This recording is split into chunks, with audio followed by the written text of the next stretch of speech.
Olá, moçada, tudo bem? Professor Wesley de Física. Você já encheu o saco de ouvir eu falar isso, né? Toda vez eu chego aqui, professor Wesley de Física. Você já estou sabendo, professor. Beleza? Vamos lá? Eu acabei de chegar, tô acabando de me arrumar aqui, tem uns fios aqui bem fora do lugar, mas tá beleza, tá? Vamos lá? Todo mundo tem um materialzinho aí de revisão?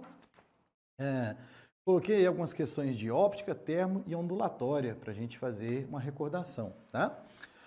Esses assuntos, óptica, termo e ondas, são os assuntos menos abordados na prova da UFO, na verdade, né? Se você me perguntar assim, professor, o que é mais cobrado na UFO? Eu diria para você que os assuntos mais importantes mesmo são conservação de energia, né, dinâmica impulsiva e circuitos elétricos. Esses são os assuntos que com certeza têm uma maior incidência na prova, tá? Cinemática cai pouquinho, lei de Newton, pouquinho, né? Ondas, termo, óptica, uma questãozinha ou outra eventualmente, tá? Então, se você tiver que dar uma carga de revisão muito maior assim, alguma coisa, sugiro conservação de energia, dinâmica impulsiva, circuitos elétricos, tá? As outras vão cair alguma coisinha, mas pode acontecer de repente de eu falar para você assim, ó, preocupa muito com ondulatória não, que o CAT não cai. Aí você chega lá, tem duas questões de onde você vai me xingar tudo. Nossa, aquele é um vagabundo. Ele falou que esse troço não caiu, eu nem olhei. Né? Então, dá uma revisadinha em tudo. Mas, se precisar se dedicar um pouquinho mais em alguma coisa, vai em trabalho dinâmica impulsiva, circuitos. Tá bom? Beleza? A gente vai recordar óptica, termo, ondas, alguns assuntozinhos. De termo, não é muito comum cair, tipo, dilatação. Não é comum. Cai? Pode cair. Mas não é comum cair dilatação, escalas. Geralmente, calorimetria é um assunto bem frequente, né? Ondas, equação fundamental da ondulatória, efeito Doppler na primeira fase. Né? Se você pegar óptica, espelhos esféricos e lentes. Tá? Dióptros, lâminas, prismas, espelho plano, isso cai com uma raridade, tá bom? Então nós vamos fazer uma recordaçãozinha de alguns assuntozinhos, algumas questões são de cálculo, outras questões são teóricas, tá? Para você me ajudar, esteja com a calculadorazinha aí na mão, porque eu sou muito ruim de cálculo, né? Então, você me ajudar quando tiver umas continhas mais complicadas, porque você me dá uma assessoria, tudo bem? Tranquilo? Imagino que todo mundo recebeu o materialzinho, é uma listinha assim, ó. Para vocês, eu não sei como é que ela chegou, né?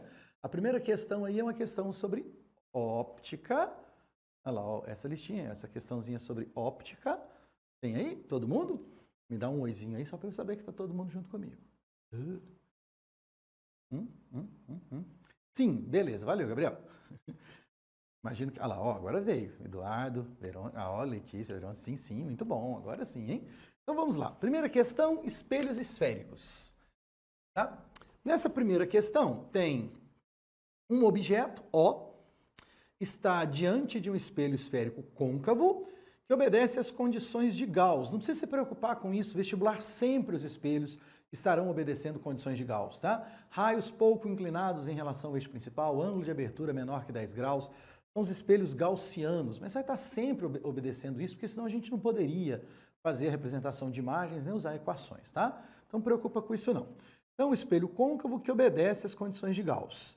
Aí vamos pegar a representação que ele deu. Ó, primeiro, o espelho é côncavo, então ele reflete a luz pelo lado interno, aqui por dentro.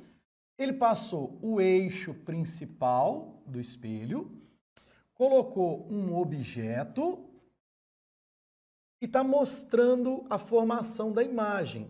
Só para você se situar, ele faz assim, ó. Ele representou um raio de luz aqui e passa pelo foco e sai paralelo ao eixo. Passando pelo foco, reflete paralelo ao eixo. E ele representou um raio de luz que incide pelo centro de curvatura, que não é muito comum a gente utilizar, né? Esse raio que incidiu pelo centro de curvatura. A luz que incide pelo centro de curvatura reflete sobre si mesma. É por isso que esse raio é autoconjugado, ele vai e volta na mesma direção, tá? Aí tem duas informações na figura numéricas. Do foco até o centro é 10 centímetros. Do foco até o centro tem a mesma distância que do foco até o espelho. Do foco ao centro sempre tem a mesma distância que do foco até o espelho. E isso é o que a gente chama de distância focal. Então, o que ele está querendo te mostrar nessa figura é que a distância focal é 10 centímetros. Tá? Além disso, ele representa do objeto até o espelho. Ele chamou de x, que é o que a gente vai ter que encontrar. X. Isso é a posição do objeto em relação ao espelho. Na equação de Gauss que a gente aprende, isso é o P, posição do objeto. P é o x, tá? E tem uma informaçãozinha aí, ó. Esses raios que foram refletidos, esses raiozinhos que foram refletidos vão se interceptar, vão formar uma imagem. Você me perguntar, professor, quais as características dessa imagem? Virtual, direita e maior. O objeto está entre o foco e o espelho, a imagem é virtual, direita e maior. Tá? E ele está representando que da imagem até o objeto, essa distância é 21 centímetros. Bom, então agora vamos pegar esses 21 centímetros e vamos tentar entender. Ó, o vértice do espelho, vou fazer aqui para não bagunçar lá, o vértice do espelho é o zero do sistema de Gauss. Objeto fica numa posição P. Imagem fica numa posição P'. Objeto, imagem. O que ele está representando para a gente é que essa distância é 21. Como é que a gente pode representar matematicamente essa informação? P menos P' é 21. P menos P' é 21 centímetros. Tá? Só para você ter uma ideia, ó. Objeto real. Digamos que esse objeto estivesse na posição 10 centímetros. Essa imagem é virtual, menos 11 centímetros. Você percebe que a distância é da 21, né? Do menos 11 até o 10 tem 21. Como é que eu expresso 21? 10 menos 11. Percebeu? É P menos P'.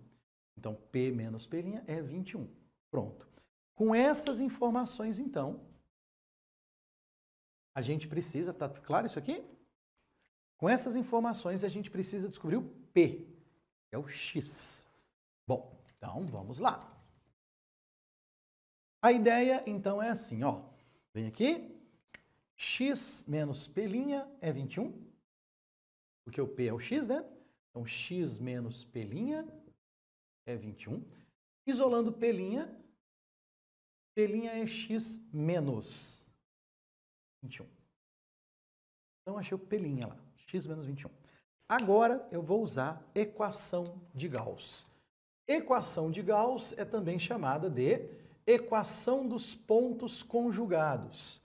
Você deve ter aprendido, imagino eu, lá no seu ensino médio, uma forma da equação de Gauss, que é assim, ó. 1 sobre F é 1 sobre P mais 1 sobre P'. Né? Tem até uma frase feia que o professor gosta de falar, né? Eu não falo não, porque a minha religião não permite, né? Mas eu sei que tem uma frasinha bem feiazinha lá que o pessoal costuma falar para guardar. Não gosto disso, tá? Eu prefiro, tem uma outra maneira de representar a equação de Gauss, que eu prefiro, que é assim, ó. F, você já viu essa forma aqui, ó? P vezes P' sobre P mais P', produto pela soma, é igual você faz quando você faz associação de resistores, né? É 1 sobre R, 1 sobre R1 mais 1 sobre R2. Seu professor fala para você assim, ó, tira o mínimo, vai ficar R1 vezes R2 sobre R1 mais R2, produto pela soma. É mais fácil fazer assim, ó, produto pela soma, sempre, tá? Então, vamos lá? Quanto que é o foco? 10. Quem é o P? X. Quem é o P'? X menos 21. Sobre o Px mais o P', x menos 21. Então, nós vamos ficar com x quadrado menos 21x é igual. X mais x vai dar 2x vezes 10 vai dar 20x.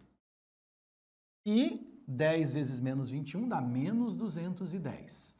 Então, o nosso x ao quadrado, isso aqui vai passar para cá. Menos 41x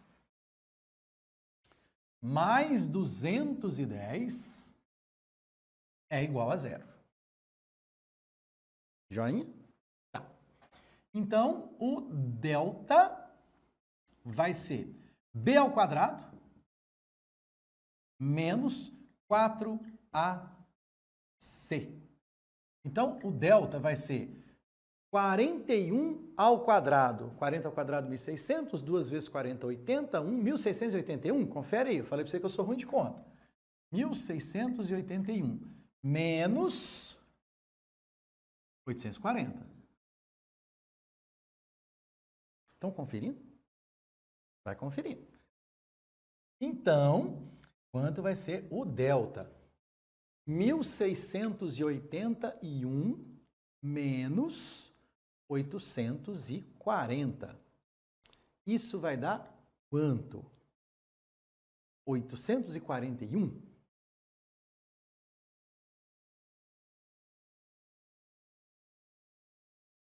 Confere? Tá. Aí, quem vai ser o x? Menos b, 41. Mais ou menos a raiz quadrada de 841. Quanto que é a raiz quadrada de 841? Faz aí, 29? Eu vou fazer aqui. Eu falei para vocês, né? Eu sou bem ruim, né? Raiz quadrada de 841. 29, olha só, acertei, chutei. Tá, 29. Então, mais ou menos, raiz quadrada de delta, 29. Sobre 2 vezes o a, então sobre 2. Aí a gente vai achar o x, ó. X linha, x duas linhas. 41 mais 29 dividido por 2. Tá, 41 mais 29 vai dar 70. Dividido por 2 vai dar 35. E 41 menos 29 vai dar 12. Dividido por 2 vai dar 6. Ah, professor, mas aí, ó, deu duas raízes positivas, como é que eu vou saber qual que é? É só você olhar lá no desenho, ó. Você percebe que o objeto está entre o espelho e o foco. E a gente sabe que a distância focal é 10. Então, a distância do objeto até o espelho é menos de 10, né? Não é? Está entre o foco e o espelho, então é menos de 10. Então, não pode ser 35, né? Esse aqui não pode, ó. Tá? Então, só pode ser 6.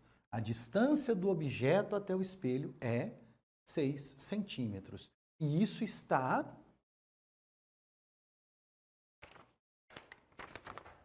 letra A.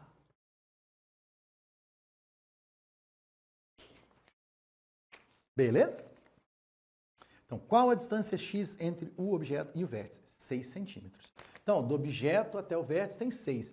Então, na verdade, da imagem até o vértice tem 15, né? A posição dessa imagem é menos 15. Faz todo sentido, né? Se a gente colocar aqui, né? 6 menos 21 dá menos 15. Se a gente colocar na equação de Gauss também dá certo, tá? Então, a posição do objeto, 6 centímetros em relação ao vértice. Tudo bem? Vou pegar aqui pertinho para ver se alguém se manifestou. Ficou alguma dúvida na questão? Alguém não entendeu? Opa, deixa eu ver aqui. Alguém mandou alguma perguntinha aqui. 21 menos x, está errado. Letícia, o que acontece é o seguinte. Quando a gente vai calcular, fica errado porque quando a gente vai calcular distância entre dois pontos no segmento, a gente sempre faz a abscissa maior menos a abscissa menor, certo? Então, a abscissa do objeto é o x. A abscissa da imagem é o P'. Então, a ideia seria x menos P' é 21. Se você coloca 21 menos x, 21 menos x vai dar o P', né? Então, na verdade, você está dizendo que o x é 21 menos P'. Isso aqui seria verdade em módulo. Porque você concorda comigo que o P', ó, P' é essa posição, tá, Letícia? P' é aquela posição. Você concorda que ele é negativo? Porque aquela imagem é virtual, né? Então, como ele é negativo, se eu fizer 21 menos um número que é negativo, na verdade isso vira uma soma, né? Tipo assim, vamos supor que fosse menos 10, ficaria 21 menos 10, daria 31. O seu x vai dar maior do que o foco. Percebeu? Porque esse cara é negativo, né? Isso funcionaria se a gente estivesse fazendo em módulo, tá bom?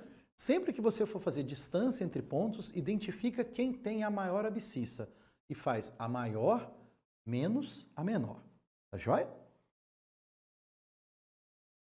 Entendi. Esqueci dos sinais. Muito bem. O problema é só esse mesmo, tá? São só os sinais, tá? E você vai perceber que quando você fizer isso, a sua equação vai dar umas raizezinhas um pouquinho diferentes, né? De repente, às vezes dá sinal diferente, às vezes dá valores completamente diferentes, né? Então, a questão dos sinais é que faz diferença nesse caso. Porque, é por isso, na verdade, que quando eu trabalho com óptica, eu não gosto muito do termo distância focal. Porque distância é sempre positiva. Distância é sempre positiva. Então, quando alguém fala qual a distância focal e você acha menos 10, isso fica estranho, porque não existe distância negativa. Então, o correto mesmo é abscissa focal, abscissa do objeto, abscissa da imagem. Foi isso que o Gauss definiu. Exatamente para não ter o problema dos sinais, tá joia? Beleza, moçada? Bom, agora vamos para o 2. O 2 é fácil, tem um valor numérico aí, mas a gente não vai usar, não precisa fazer conta, ele quer só uma propriedadezinha de imagem, é só para a gente recordar, tá? A questão 2, vou tirar o desenho da 1 aqui. Opa. Olha lá. A questão 2 fala só o seguinte para você.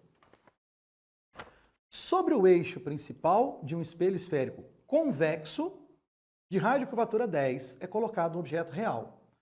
A distância entre o objeto e o espelho é 20 centímetros. Dessa forma, obtém-se uma imagem com quais características? Então, lembrem do seguinte, espelho convexo. Não importa onde você vai colocar o objeto à frente do espelho. A imagem vai ter sempre as mesmas características. Vamos recordar. Convexo reflete luz pelo lado externo da curvatura, então pelo lado de fora. Não importa onde você põe o objeto à frente dele, mais perto, mais afastado, isso não faz diferença. Espelhos convexos só formam um tipo de imagem, ó. Paralelo ao eixo principal, reflete passando pelo foco. No vértice, por exemplo, reflete simetricamente. Então, a única imagem formada é essa aqui, ó. Espelhos convexos só formam imagens virtuais, direitas e menores do que o objeto. Esse espelho não é capaz de objeto real formar outro tipo de imagem. Sempre será imagem virtual, direita, menor que o objeto. Lembrando, já falei isso para vocês uma vez, né? De objetos reais. Imagens virtuais são sempre direitas, tá? Como é muito raro você encontrar objeto virtual, na maioria dos casos é objeto real, alguns autores costumam falar assim, ó, imagens reais são sempre invertidas, imagens virtuais são sempre direitas. Isso é verdade de objetos reais, tá? Então, sendo um objeto real, imagem virtual, direita, imagem real, invertida, não muda, tá? Virtual, direita, real, invertida. Você não vai encontrar, tipo assim, virtual invertida. Não vai ter. De objeto real, não. É virtual, direita, real, invertida. Correu? Então, a imagem virtual direita menor. Virtual direita tá letra B. Tá? Olha só, tem, olha lá, letra A, por exemplo, virtual invertida. Não tem virtual invertida. É tipo entrar para dentro, sair para fora, subir para cima, descer para baixo. Virtual, direito. Não tem jeito de ficar virtual invertido? Não dá. Entendeu? Virtual e direita, letra B, tá certo. Real e invertida. Real e invertida, mas essa imagem não é real, né? E a letra D fala real e direita. Não tem real e direita de objetos reais. Tá joia? Beleza. Há alguma pergunta? Enquanto eu apago aqui, se você escreveu, eu vou olhar rapidinho, tá?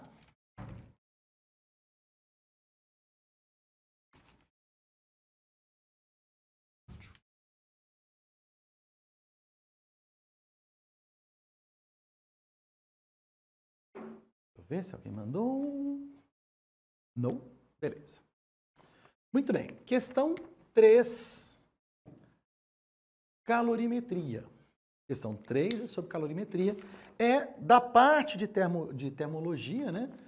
Como eu falei para você, não é comum escalas, dilatações. Às vezes cai, mas é muito incomum. Mas calorimetria cai com uma certa... com maior frequência do que os outros, digamos assim. Não cai muito, mas é mais frequente do que as outras partes da termodinâmica, tá? Nessa questão ele faz assim, ó, a tabela, essa questão, na verdade essas questões que eu coloquei para vocês são da UF, tá? Uma outra questão aí que de repente não tinha um assunto da UF que eu peguei do outro lugar, tá?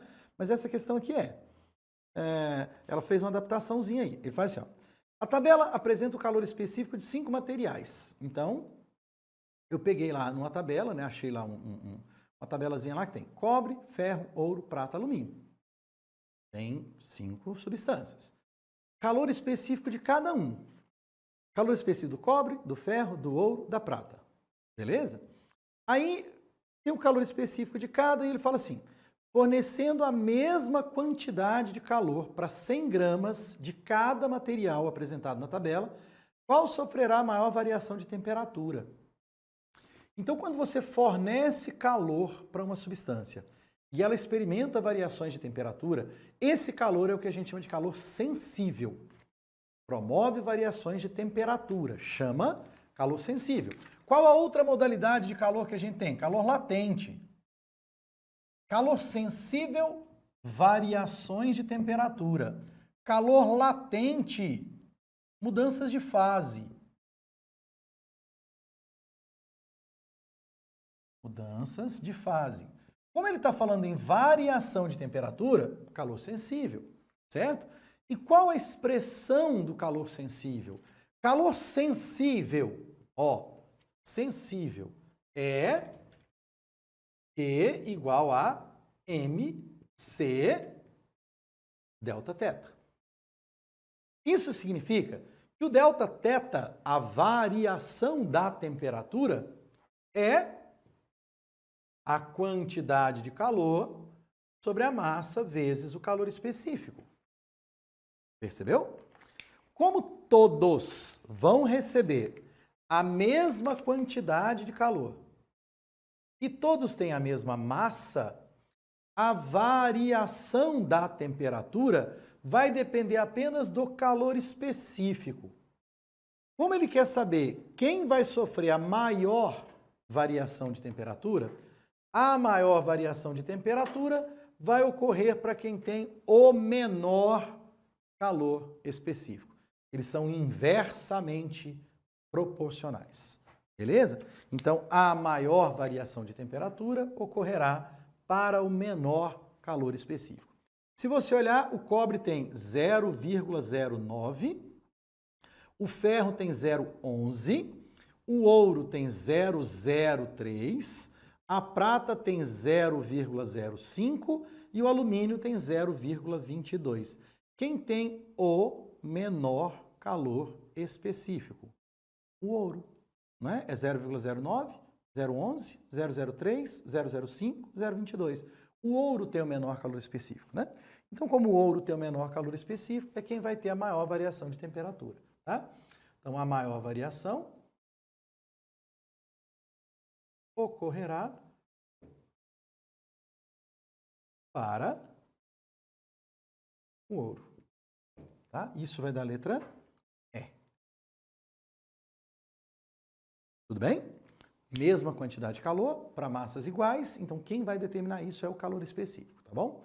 Se não fossem massas iguais, ele tivesse dado massas diferentes, calores específicos diferentes, quem determinaria a maior variação de temperatura? Capacidade térmica.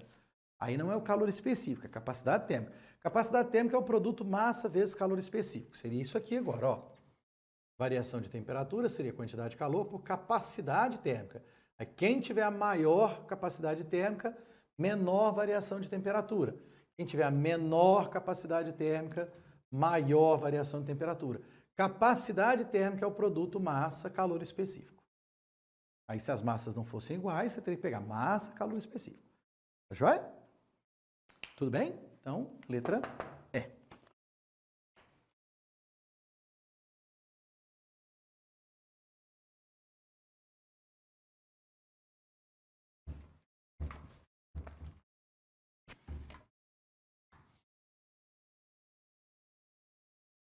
Dúvida aí, amiguinhos? Pergunta? Nadinha? Tá bom. Qualquer coisa, só manda aí. Como é que a gente está aqui? Ixi, tá bom. Questão 4. Essa dá um pouquinho mais de trabalho, né? Questão 4, um pouquinho mais demorada. Ele fala assim, um bloco de gelo de 3 kg encontra-se a uma temperatura de menos 10 graus Celsius. Ele é colocado num calorímetro de capacidade térmica desprezível, então esse calorímetro não vai participar das trocas de calor, porque ele tem capacidade térmica desprezível, tá? E esse calorímetro tem 5 kg de água com temperatura de 35 graus Celsius. O calor específico da água é 1, do gelo é meio e o calor latente de fusão é 80 calorias por grama. Pode-se afirmar que a temperatura final do sistema vai ser menos 1,2 graus Celsius, somente metade da massa do gelo se derreterá, somente se derreterá 0,4 kg de gelo, sobrará 1 kg de gelo sem derreter. Você percebe pelas alternativas que, na verdade, ele já está te dando uma ideia, porque quando ele fala assim, temperatura final do sistema será menos 1,2 graus Celsius, bom, se for menos 1,2, significa que vai ter gelo nesse sistema, e só gelo. Somente metade da massa do gelo se derreterá, então ele está dizendo que vai ter gelo. Somente se derreterá 0,4 kg de gelo, ele está dizendo que vai ter gelo. Sobrará 1 kg de gelo sem derreter, ele está dizendo que vai ter gelo. Então você percebe pelas alternativas que ele está querendo te falar que nesse sistema o gelo não vai derreter tudo. Não vai. Vai sempre sobrar gelo. Todas as alternativas falam que sobra gelo. Então vai sobrar gelo. Então o que eu vou fazer é determinar quanto, se sobrar, quanto vai sobrar. E para isso eu tenho massa de gelo, temperatura inicial do gelo, massa do gelo, 3 kg, temperatura inicial do gelo, menos 10 graus Celsius. Eu tenho massa de água, 5 kg, temperatura inicial da água, que é 35 graus Celsius. Além disso, eu tenho os calores específicos e calor latente, né? O calor específico da água é 1 caloria por grama graus Celsius. O calor específico do gelo é 0,5 calorias por grama graus Celsius. E o calor latente de fusão do gelo é 80 calorias por grama. Isso aqui foi dado. Muito bem. Então, vamos lá. Primeira coisa que eu vou fazer é o seguinte. Quanto de calor o gelo precisa para passar de menos 10 para 0? Quanto de calor o gelo precisa para passar de menos 10 para 0? Sem mudar de fase, só aquecer o gelo. Isso é calor sensível, é só para aquecer o gelo. Então, eu vou pegar o gelo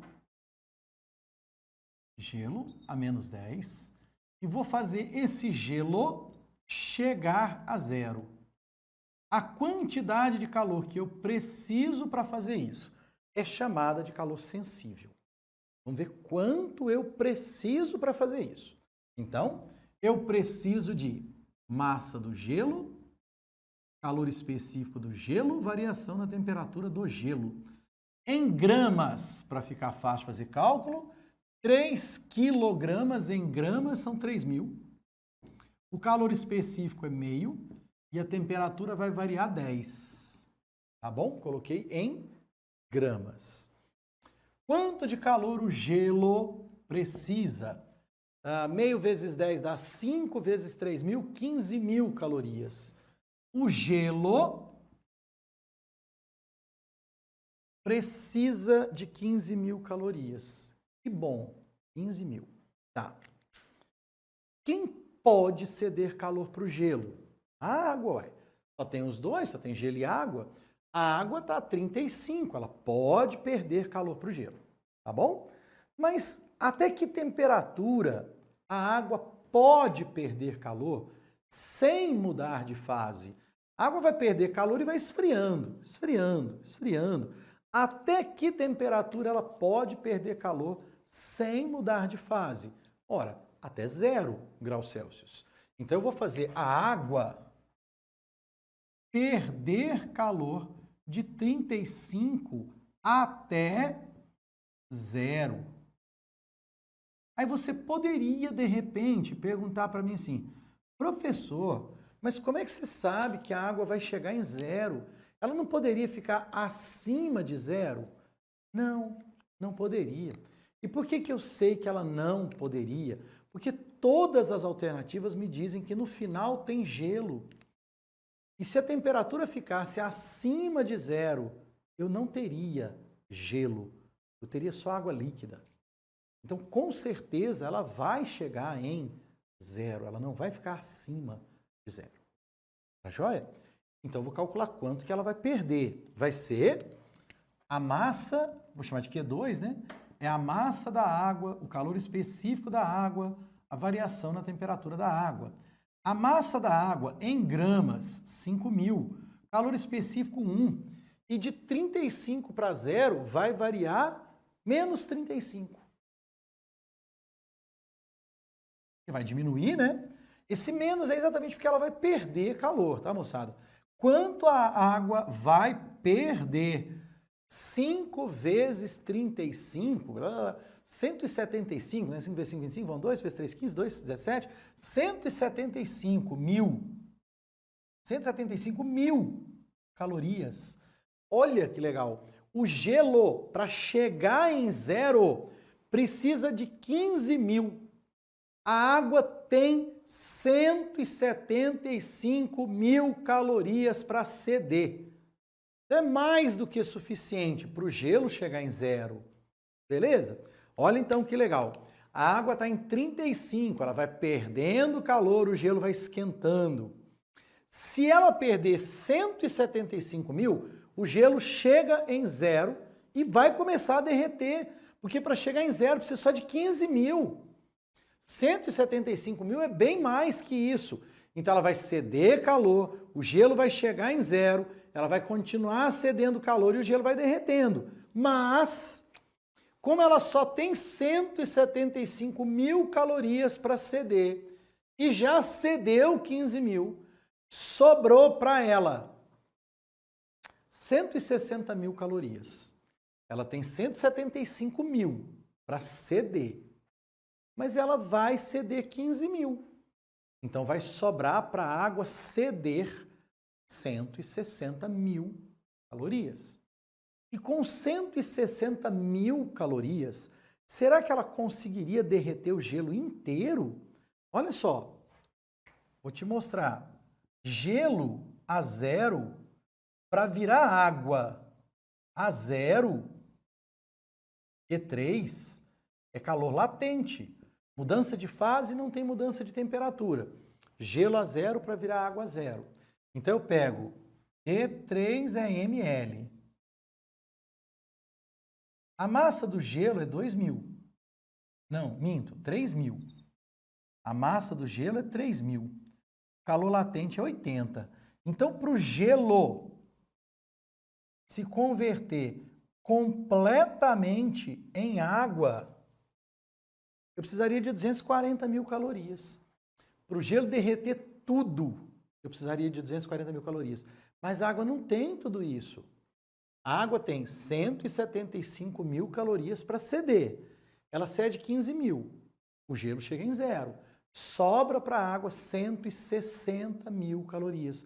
Com 160 mil calorias, ela não consegue derreter tudo, porque para derreter tudo precisaria de 240 mil. Então ela não vai derreter o gelo inteiro. Não vai derreter o gelo inteiro? Não. Mas vai derreter quanto? Ué, 160 mil consegue derreter quanto? Vamos fazer o cálculo.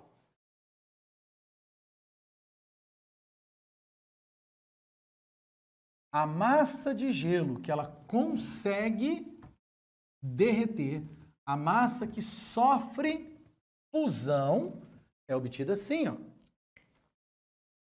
A massa de gelo que sofrerá fusão é dada por Q igual a M' vezes L. Quem é esse Q?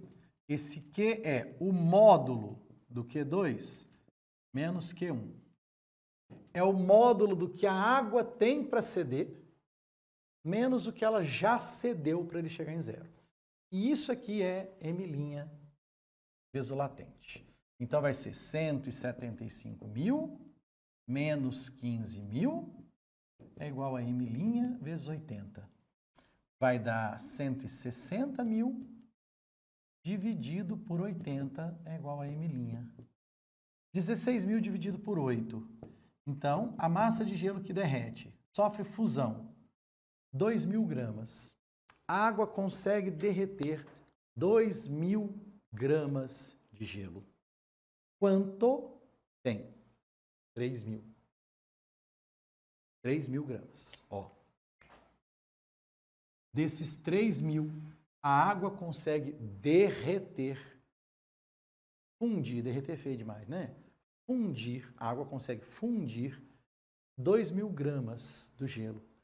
Quanto ela não consegue fundir? 1.000. Então, no equilíbrio, restarão 1.000 gramas ou 1 quilograma de gelo. Né? Ele não vai conseguir derreter tudo, ele vai conseguir fundir 2.000, vai sobrar 1 quilograma de gelo. 1 quilograma permanecerá sólido. Tá? E é exatamente o que a gente tem na letra D. Ó. Sobrará 1 quilograma de gelo sem derreter. Tá? A massa que não vai derreter, a massa que não funde é M menos M'. Tá? Então, sobrará 1 quilograma de gelo sem derreter. A massa de gelo que não sofre fusão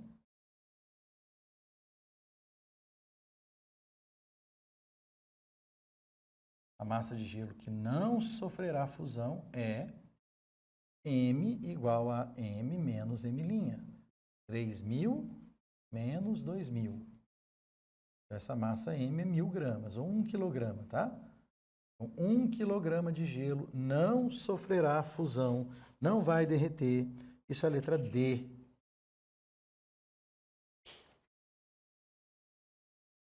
Entenderam?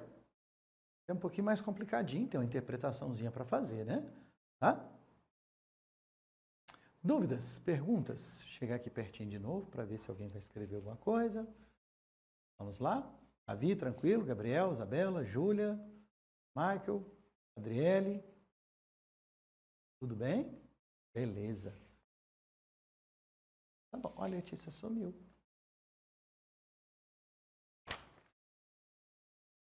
Bom, então agora vamos na sequência. Dá um tempinho para você dar uma notadinha, deixa eu ver se alguém mandou alguma coisa.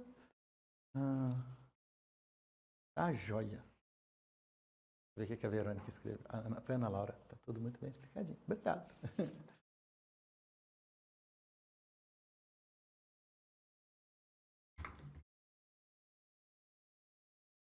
Muito bom. Questão 5. Mudança de fase. Um diagramazinho aí.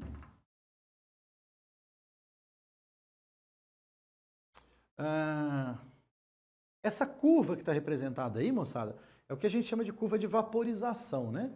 Ele separou fase líquida, fase vapor, né? Na verdade, vapor é uma possibilidade na fase gasosa, né? Na fase gasosa você pode ter vapor ou gás, tá? E ele está representando o líquido vapor, né?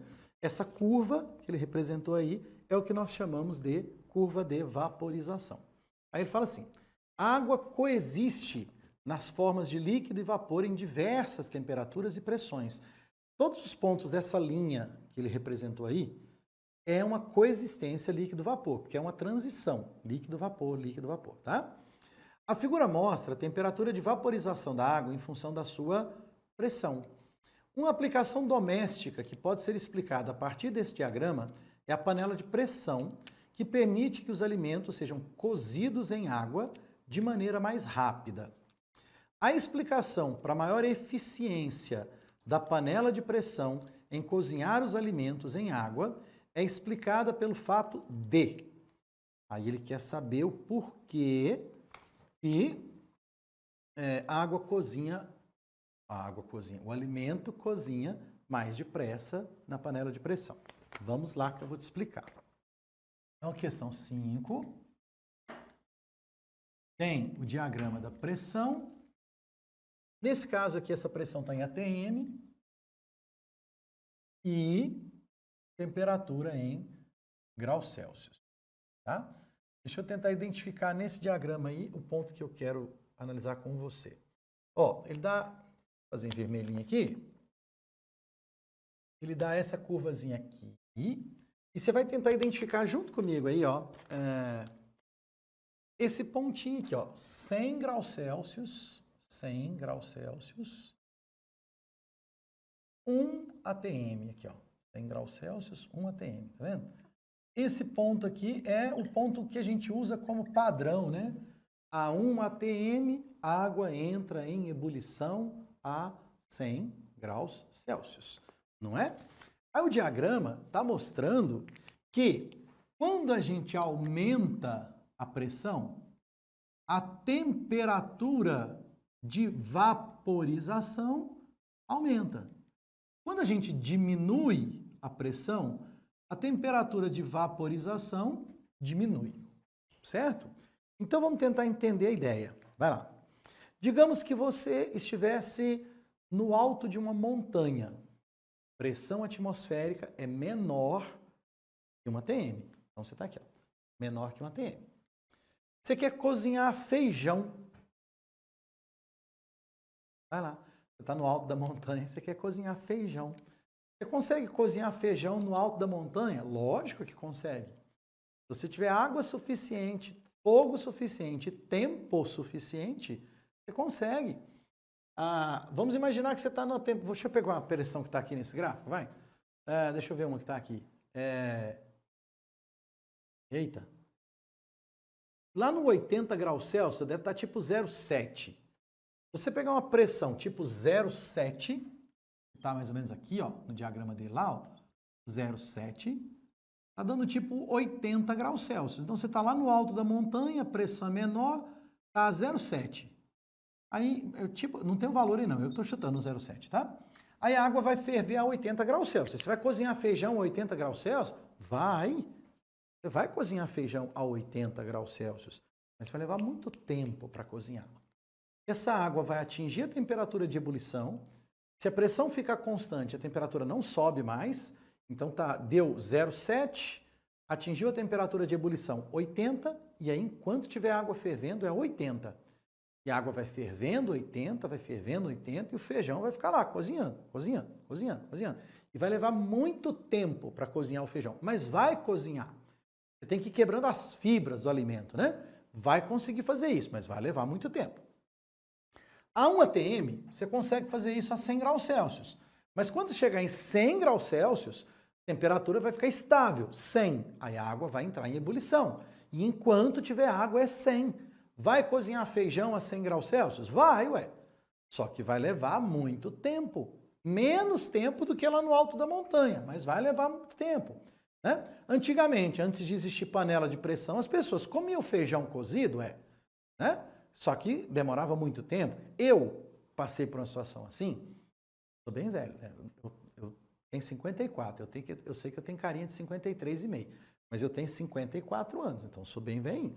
E eu cresci, a minha infânciazinha, não cresci na roça, mas a minha infânciazinha, um período dela foi em fazenda. E a minha mãe, eu lembro da minha mãe cozinhando feijão em fogão de lenha sem panela de pressão. Ela acordava bem cedinho, catava o feijão, colocava na panela com água, levava para o fogão de lenha e ele ficava lá cozinhando a manhã inteira. E cozinhava. Não tinha panela de pressão, cozinhava, 100 graus Celsius. Só levava muito tempo, colocava bem cedinho para na hora do almoço estar cozido. Leva muito tempo. Mas a panela de pressão facilita o cozimento, ela acelera esse cozimento. Por quê? Porque ela vai acumulando, a água vai fervendo e está fechado.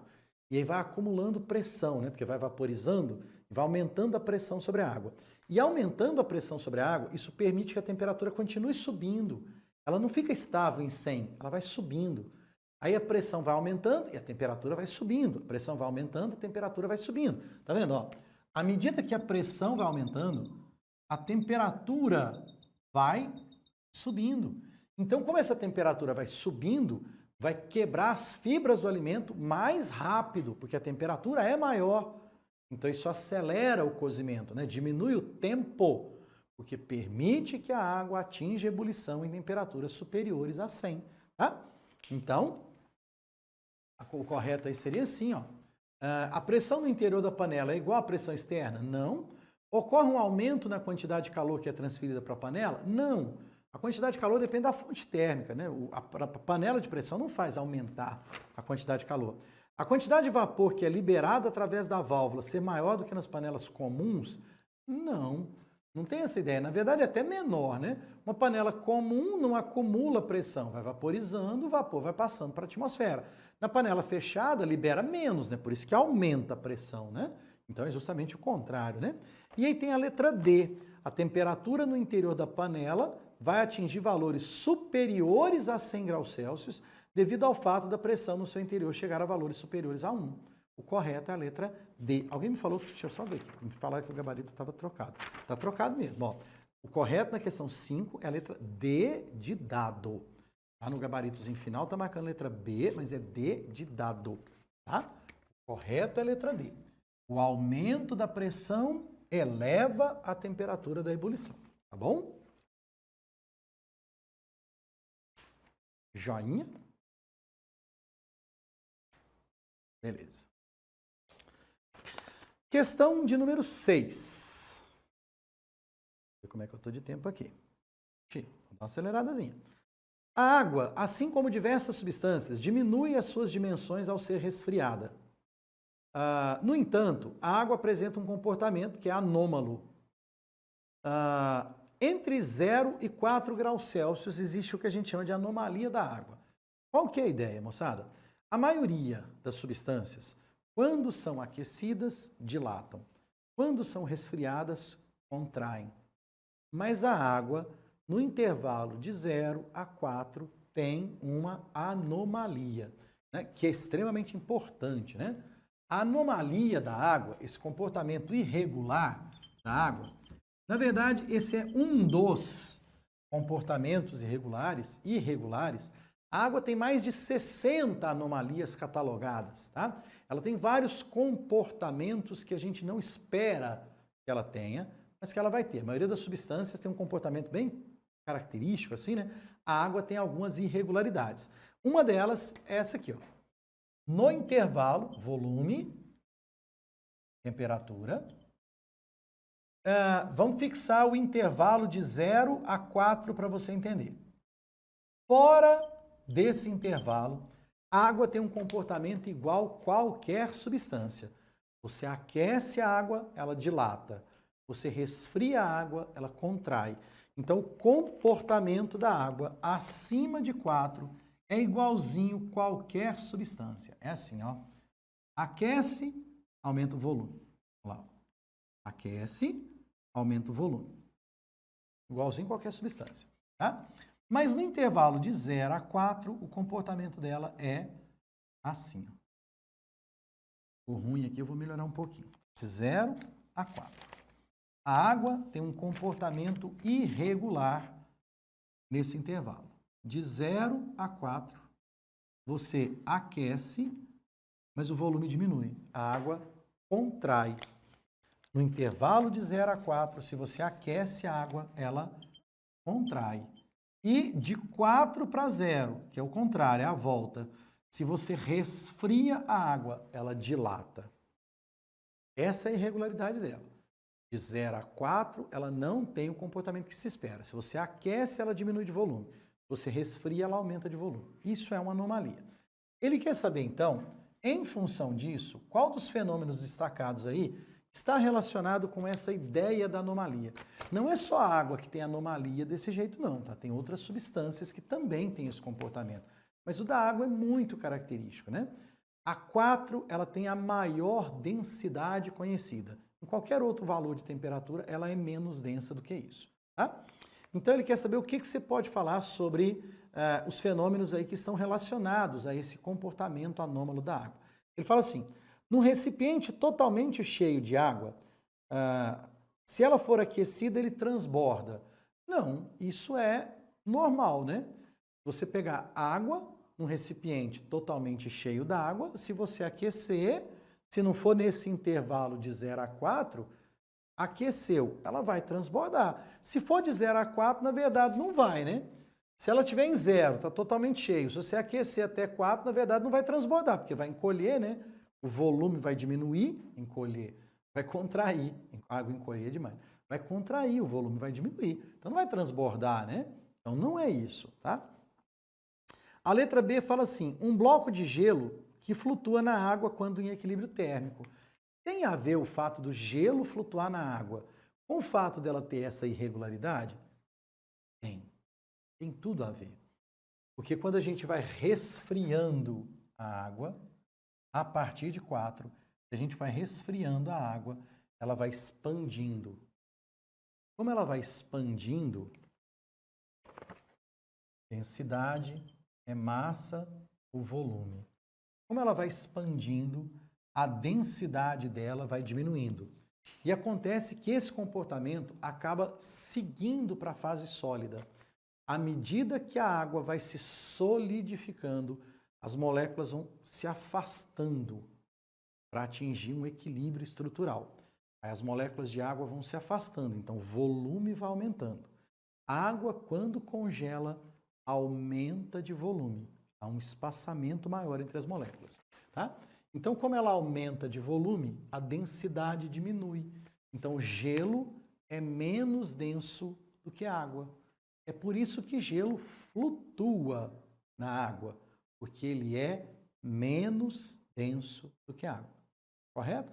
Então, isso está associado à anomalia. A maioria das substâncias, quando solidifica, diminui de volume. Não é? Substância se solidifica, a molécula vai se aproximando, então o volume vai diminuindo. Água, aqui isso é diferente. Está solidificando, a molécula vai afastando. Né? Aí o volume aumenta. Mas como eu te falei, não é só a água que faz isso não, tá? Na verdade, tem 5 substâncias, né, que você precisa lembrar. Água, ferro, prata, antimônio e bismuto. Água, ferro, prata, antimônio, bismuto. Essas 5 substâncias, quando se solidificam, aumentam de volume. Por isso, diminuem de densidade. Logo, na fase sólida, elas flutuam no seu próprio líquido. Ferro sólido flutua em ferro líquido.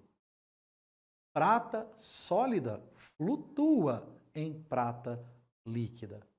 Água sólida, também chamada de gelo, flutua na água líquida. Tudo bem? Isso é em função dessa irregularidade. Tá? Então, o correto aí é a letra B. O bloquinho de gelo flutua na água em equilíbrio térmico. Tá? As outras, ó, uma nuvem que se precipita como chuva de granizo ao encontrar uma região mais fria. Isso, na verdade, é solidificação, né? Nuvenzinha, quando ele fala em nuvem, ele não está falando em vapor, ele está falando em nuvem, nuvem é água líquida, né? E aí essa nuvenzinha de água líquida encontra uma região mais fria e congela. E aí quando ela congela, ela se precipita, né? Porque aí o empuxo do ar não consegue sustentar ela mais, né? Então aí cai chuva de granizo, tá? Uma camada de gelo que se forma sobre as plantas em madrugada fria. Isso geada, né? Isso é solidificação também, né? Aí nesse caso pode ser até por sublimação, né? Ou ressublimação. Camadas de vapor atmosférico chegam próximos do solo, a superfície está muito fria, aí ele passa direto para a fase sólida. No lugar de passar para a fase líquida, esse vapor vai direto para a fase sólida e se precipita na forma de pequenos cristalzinhos de gelo, que é a ideia da geada, né? Mas não está relacionado com esse intervalo, né? O fato de cair é porque passou da fase vapor para a fase sólida e se precipita. Não tem a ver com a expansão em função do aumento do volume, reduzindo densidade. Tá bom? Então, o que tem a ver com isso é só a letra B. Joia? Beleza. Agora, vamos lá. Questão número 7.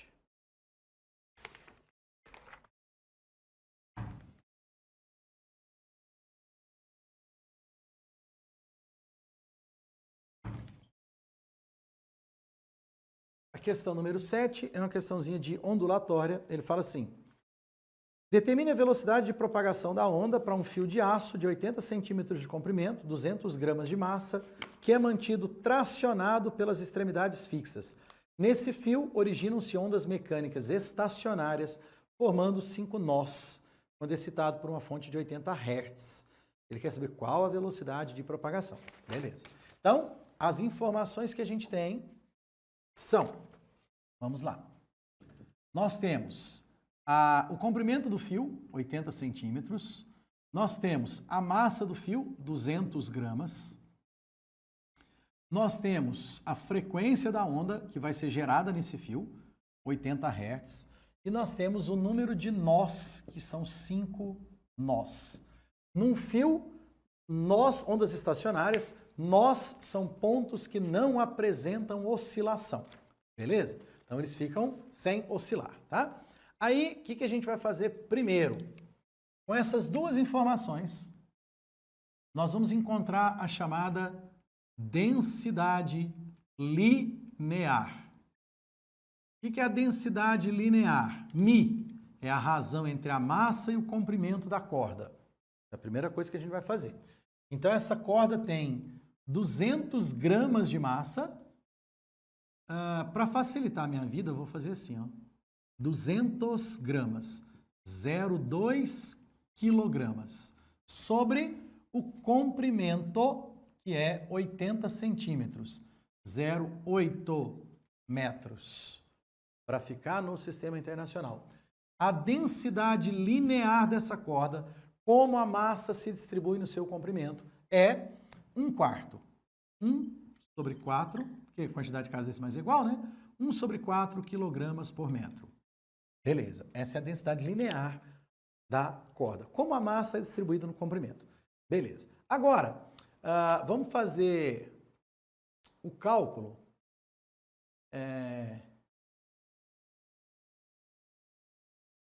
Eu nem sei se eu vou precisar dessa densidade. Na verdade, eu fiz esse cálculo porque ele deu, olhei o número, achei interessante, de repente pensei que precisava. Acho que nem vai precisar disso.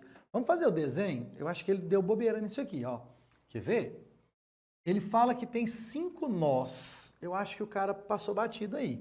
Ó, 1, 2, 3, 4, 5. Onda estacionária é assim, ó.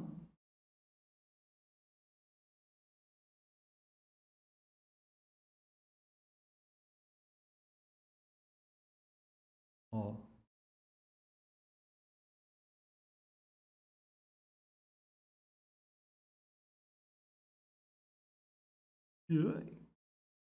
Isso aqui é uma onda estacionária, ó. Isso é uma forma que a gente representa de onda estacionária. Num determinado instante, moçada, ela vai estar só numa dessas posições. O pontilhado ali é só para dar uma ideia de movimento, tá? Esses pontinhos que eu representei aqui, tá em preto agora, ó. Esses pontinhos são nós. Isso é um nó. É um ponto que não vibra, tá bom? Então, olha só, tenho certeza que ele deu bobeira aí. Se você olhar essa configuração, tem 5 nós, né? 1, 2, 3, 4, 5. E aí, ó, dá uma olhada. Isso aqui, em azul, ó, é um comprimento de onda, lambda. Isso aqui, ó, é outro comprimento de onda, lambda. Então, significa que na extensão dessa cordinha, no comprimento dessa cordinha, a gente tem 2 lambda.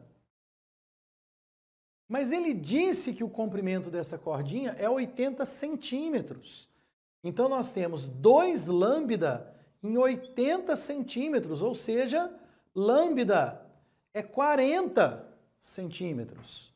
Lambda é 40 centímetros, ou seja, 0,4 metros.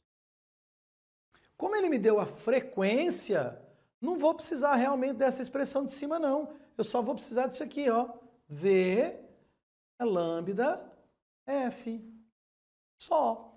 O lambda é 0,4, o F é 80. Então, eu vou achar uma velocidade de 32 metros por segundo. Só precisei dessa parte daqui para baixo, ó. Embora ele tenha me dado comprimento e massa, eu fiz o cálculo. Por que eu fiz esse cálculo? Porque existe uma expressão que é assim, ó. Velocidade é raiz quadrada da força de tração pela densidade linear de massa. No primeiro momento eu tinha pensado nessa expressão, mas aí, olhando tudo, não tem a força de tração e ele já me deu o comprimento, né?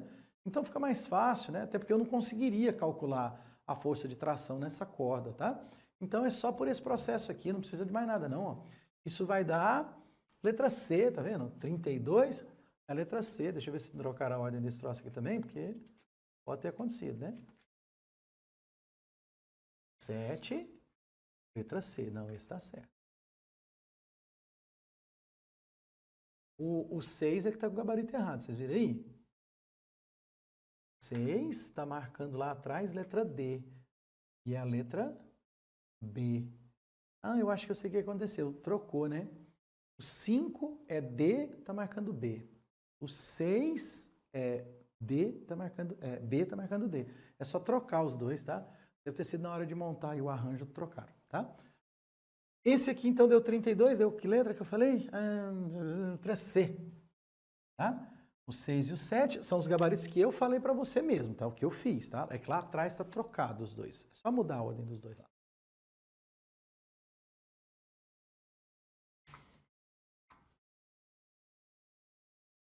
Dúvidas, perguntas até aí?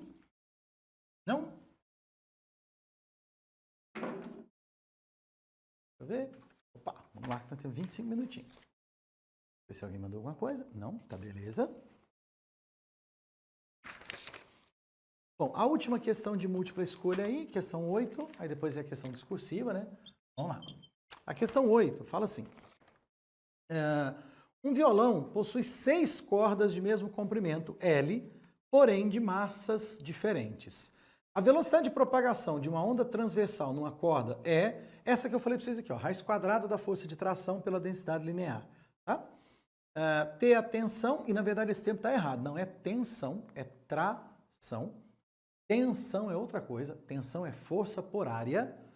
Tração é força. Então aí não é tensão, é tração na corda. Mi é a densidade linear de massa. A corda vibra no modo fundamental, no qual o comprimento L corresponde a meio comprimento de onda. A frequência de vibração de uma corda do violão aumentará se Mi aumentar, V diminuir, L diminuir, lambda aumentar ou T diminuir. Na verdade, ele está tentando te enganar nessa questão. Quando ele fala que a velocidade é a raiz quadrada da força de tração sobre a densidade linear, isso é verdade. Mas para avaliar a velocidade das ondas numa corda de violão, não é por essa expressão que a gente vai usar. Tanto é que ele segue, fala assim, ela está vibrando no modo fundamental. O modo fundamental É obtido assim, ó, frequência de vibração numa corda é N vezes V sobre 2L. Essa é a expressão do que nós chamamos de harmônicos de oscilação em uma corda. N é exatamente o número do harmônico.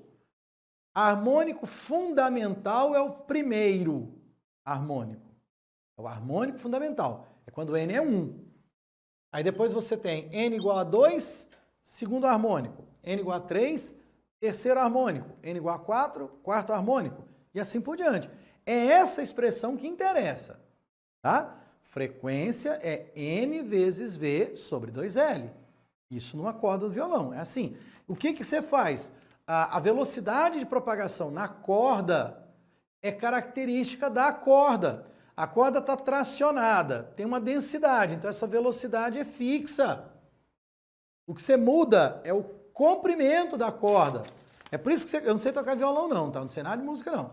Mas a ideia é fácil. Você pega aquele comprimentozinho da corda lá no braço do violão e você pressiona a corda em pontos diferentes.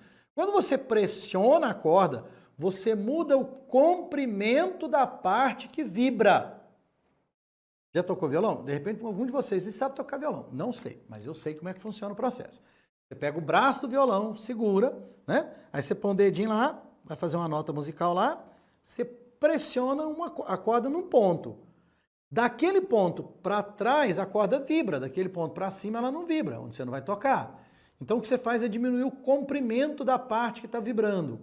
Ou, de uma posição para outra, de repente, aumentar o comprimento. Você estava segurando bem pertinho aqui, depois vai lá para cima. Então, você aumenta o comprimento. Então, você vem com a mão para cá, você diminui o comprimento. Então, o que você faz é mudar o comprimento da parte vibrante. Ele está querendo aumentar a frequência. Para aumentar a frequência, o que você poderia fazer? Eu poderia mudar a velocidade. Mas a velocidade é uma característica da onda em cada corda do violão. Você não vai mudar a tração da corda, você até poderia. Você poderia, eu não sei como é que chama o negócio. Você poderia pegar, tem uma partezinha lá no violão que a gente usa para afinar. Depois, se alguém souber, manda um nome aí para nós, tá? Você pega lá a partezinha lá em cima, lá tem tipo um parafusinho que a corda está enrolada, você gira ele assim, a corda estica mais, né? Você aumenta a tração. Não vou saber o nome, tá? Mas é isso. Você gira e aí a corda fica mais esticada e você aumenta a tração. Mas sem mexer nessa partezinha lá, você não vai mudar a tração na corda. Você não vai mudar a densidade da corda. Então você não vai mudar a velocidade. O que você vai mudar quando você está tocando violão é o comprimento da parte que vibra. Como é que você faz a frequência aumentar? Diminuindo o comprimento. L diminui. Tá? Então lá, ó. Mi aumenta, V diminui, L diminui, lambda aumenta, o T diminui. L diminui. Tá? Você tem que diminuir o comprimento para aumentar a frequência. Isso dá a letra C. Joia? Beleza. Vou trocar esse pincel aqui que tá ruim. Agora, vamos para a questão, ou questões, né, discursivas. Questão de número 9. Tá tudo bem aí? Alguma pergunta? Alguém quer falar alguma coisa? E tá tudo ok? Valeu, Michael. Bom, questão 9 fala assim. Um estudante quer comprovar a relação de Joule. A relação de Joule é que uma caloria é 4,2 joules. É um equivalente mecânico do calor. Uma caloria, 4,2 joules. Esse estudante, então, vai refazer o experimento de Joule. Ele vai colocar água num recipiente fechado, que tem um sistema de pás, que podem girar em torno de um eixo. Ele vai enroscar uma corda e vai soltar um bloco. Quando o bloco desce, ele faz esse eixo girar. Essas pás giram e elevam a temperatura da água. Então ele fala que o corpo desce de uma altura H ao ser solto, ele desce de uma altura H até atingir o solo e transforma sua energia potencial gravitacional em movimento para as pás. E isso faz com que ocorra um aumento na temperatura da água, meio grau Celsius. Meio grau Celsius. Com os dados que ele forneceu, a massa do bloco é 8, gravidade é 10, uma caloria é 4,2, a altura é 3 metros, o aumento da temperatura é meio, a massa da água é 100 gramas, o calor específico da água é 1. Então, a ideia é, tem um recipiente contendo água, e ó, esse recipientezinho tem água, tem um sistema de paz aqui, isso é preso a um eixo, eu vou simplificar, tá? Você prendeu a cordinha aqui, tem um sistema de eixo aqui, tem uma polia, tem um bloquinho aqui, você vai soltar esse bloquinho de uma certa altura. Quando esse bloquinho desce, ele puxa essa cordinha, e ao puxar essa cordinha, esse eixo gira. Quando esse eixo gira, ele faz essas pás girarem. Essas pás giram e aumentam a temperatura da água. Beleza? Aí ele fala aqui, considerando que toda a energia mecânica é transferida para o corpo, toda a energia mecânica é transferida para o sistema, ele pede para você determinar quanto é essa energia, qual a quantidade de calor que é usada para aquecer meio grau Celsius, qual a relação entre caloria e joule que o estudante encontrou nesse experimento e qual a capacidade térmica do recipiente. Então, vamos lá.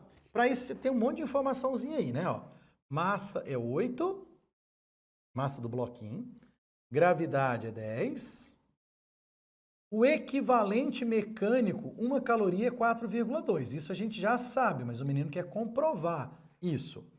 A altura é 3 metros. A massa da água são 100 gramas. E o calor específico da água é 1 caloria por grama grau Celsius. 1 caloria por grama grau Celsius. Então vamos lá. Letra A. Na letra A está assim. Qual a energia mecânica que esse bloquinho tem? Ele mesmo já falou, a energia mecânica dele é potencial gravitacional. Então, a energia mecânica é energia potencial gravitacional. Ele te ajudou nisso aí, tá? Ele fala lá no enunciado que essa energia é potencial gravitacional, tá? Aí ele fala assim, quanto é a energia mecânica transferida pelo corpo? Então é mgh. mgh. A massa do corpo, a massa do bloco, é 8, a gravidade é 10 e a altura é 3. Então a letra A é só isso, ó. Energia mecânica é 240 joules. Isso é energia mecânica. Letra B. Quanto de calor foi usado para aquecer a água em meio grau Celsius? Bom, para aquecer a água, a quantidade de calor é mc delta T. Eu vou chamar de delta T porque ele representou por delta T, tá? Então, qual a massa de água? Ele falou que são 100 gramas. O calor específico da água é 1. E a temperatura dela subiu meio grau Celsius. Meio grau Celsius. Então, a quantidade de calor que foi usada foi de 50 calorias. 50 calorias. Aí a letra C fala então o seguinte, qual é a relação entre calorias e joule que o estudante encontrou, sabendo que ele considerou que toda a energia foi transferida pelo corpo para a água. Foi transferida do corpo, perdão, para a água. Que equivalente ele achou então? A ideia é essa quantidade de energia, 240, corresponde a 50 calorias. Para o estudante, 50 calorias são os 240 joules, porque tudo de energia mecânica foi convertido em térmica. Então, 50 calorias são os 240 joules. Uma caloria corresponderá a que quantidade de energia em joule? Multiplica. Vai dar. Olá, gente. Nós tivemos uma pequena queda de energia aqui, aí sumiu tudo. Estamos no escuro aqui, eu quase morri de medo, né? Mas voltou, a gente conseguiu recuperar aí o sinalzinho, tá?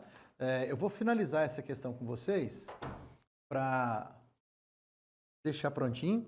Eu não posso me estender muito do meu horário, tem um outro professor para entrar e eu viajo agorinha para Brasília. Eu sou professor lá em Brasília, né? Acho que já você sabe. E eu saio de viagem agora às 4 horas. Então eu tenho que ir em casa ainda pegar a roupa para pegar a estrada. Então não posso me estender demais, tá? Mas vou terminar a resolução com vocês. A última questão está resolvida aí, tem o processo de resolução para vocês, então dá uma olhadinha, tá? Mas a gente vai finalizar esse, ó. Eu calculei a energia mecânica do bloquinho, 240 joules. Quanto de energia eu precisava para aquecer a água? 50 calorias. Toda a energia mecânica foi transformada em energia térmica. Então, as 50 calorias representam 240 joules. Isso significa, então, que uma caloria vale quanto? Aí a gente tem 50 vezes a quantidade de calor é igual a 240. Então, a quantidade equivalente, 240 dividido por 50. Isso vai dar o quê? 4,8 joules. Então, o equivalente que ele encontrou foi que uma caloria é 4,8 joules. Está certo a minha conta? 240, 24 dividido por 5. 5 vezes 8, 40, isso mesmo, né? Então, o que ele encontrou foi isso. Uma caloria, 4,8 joules. Mas a gente sabe que não é, né? Uma caloria é 4,2 joules, certo? Aí a letra D, ele pergunta assim, ó. Qual é a capacidade térmica do recipiente? Porque o que aconteceu? Água, na verdade, só precisaria de 50 calorias. A água só precisa de 50 calorias. Mas uma caloria é realmente 4,2 joules. Então, a quantidade de calor que a água precisaria é 50 calorias vezes 4,2. Então, é 5 vezes 42, são 210 joules. 210 joules. Isso é o que a água precisa, 210. Então, quando o bloquinho caiu, não forneceu 240, se ele forneceu 240 joules, mas para a água foram só 210, significa que alguém ficou com os outros 30 joules. Quem ficou com os outros 30 joules? O recipiente. Então, a quantidade de calor que foi para o recipiente foi a quantidade de calor fornecida pela energia total menos o que foi para a água. Então, isso significa que para o recipiente foram 30 joules. Para o recipiente foram 30 joules. Né? Ou, se você quiser, né, 30 dividido por 4,2. Quanto que é 30 dividido por 4,2? Vamos fazer essa continha aí? Professor, por que você vai... Eu sumi, né? Mas eu estou aqui ainda, ó. Professor, por que você vai dividir por 4,2? Porque eu vou achar quanto que dá isso em calorias, tá? Ó. 30 dividido por 4,2. São 7,14, mais ou menos, calorias, tá? São 7,14 calorias aproximadamente. Isso é o que foi para o recipiente. Aí o que ele quer saber? Qual a capacidade térmica do recipiente? Capacidade térmica, a gente até falou hoje ainda, ó. É assim, capacidade térmica vezes a variação de temperatura te dá a quantidade de calor. Então, quanto de calor foi para o recipiente? 7,14 aproximado. Qual a capacidade térmica dele? Se a temperatura variou meio grau Celsius, não foi que ele falou? Então, é 7,14 dividido por meio. Isso vai dar uma capacidade térmica de aproximadamente 7,28 calorias por grau Celsius. Dá quase 7,3, né? Ele coloca aqui... Opa, esqueci de multiplicar. 14, né? Perdão. É 7,14 vezes 2. É 14,28, né? Aqui no gabarito ele colocou 14,3, né? Ele deu uma aproximada, né? 14,28, ele deu uma aproximadazinha para 14,3, tá? Então, o bloco forneceu 240. A água absorveu 50 calorias que corresponderiam a 210. Então quer dizer que 30 não foi para a água, 30 foi para o recipiente. Beleza? E aí, então você calcula a capacidade térmica do recipiente. Tá bom? Beleza? A última questão, você dá uma olhadinha, ela não é complicada, tem água e gelo em equilíbrio, quer saber se é possível saber a temperatura? É, né? Só tem uma temperatura possível a 1 atm de equilíbrio entre água e gelo, que é 0 graus Celsius, né? Ele está resolvidinho lá para você, tá? Eu só não posso ficar porque realmente eu tenho uma viagem, né? E eu dou aula lá em Brasília, então tem que chegar lá, tá bom? Mas agradeço vocês pela presença, desculpem aí, a gente teve a queda da energia, senão a gente teria conseguido, né? Fechar tudo no tempo corretinho, tá bom? Mas um abraço para vocês, boa prova, tranquilidade, confia naquilo que você sabe, pode ter certeza, você sabe muito, tá? E tô torcendo pelo sucesso de vocês aí, tá bom? Um abração.